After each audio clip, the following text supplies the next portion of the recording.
Six type কি হচ্ছে, when a train has to pass a man and a platform, এটা ওই যে স্ট্যান্ডিং ম্যানের মতনই হবে।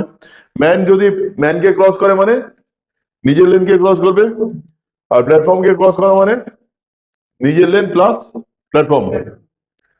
অসুবিধা এটা?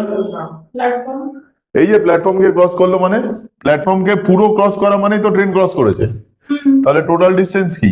এই দুটো মিলে হবে না? প্ল্যাটফর্ম থেকে খালি ট্রেনের মাথা বেরোলে হবে না তো, পুরো ট্রেনটা পুরো বেরোবে তাহলে তো ক্রস হবে। when a train has to pass another train, এবার দুটো ট্রেন সেম ডাইরেকশনে যেতে পারে, সেক্ষেত্রেও কি হবে?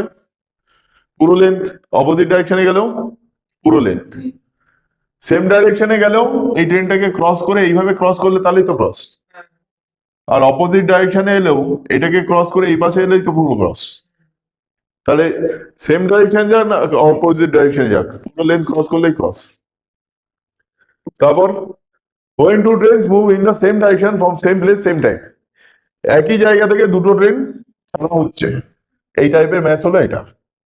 ওকে, সেম প্লেস থেকে ছাড়া হবে আর সেম ডাইরেকশনে যাবে। ওকে, when two trains move opposite direction from two places same time, same time এ ছাড়া হবে এখান থেকে একটা এখান থেকে একটা। ওকে, অপোজিট ডাইরেকশনে যাবে। আর কিছু মিসেলেনিয়াস কোশ্চেন দেয়, এতগুলো টাইপ আছে। এবার অঙ্কে চলে যাই, তোমাদের প্রবলেম বলো।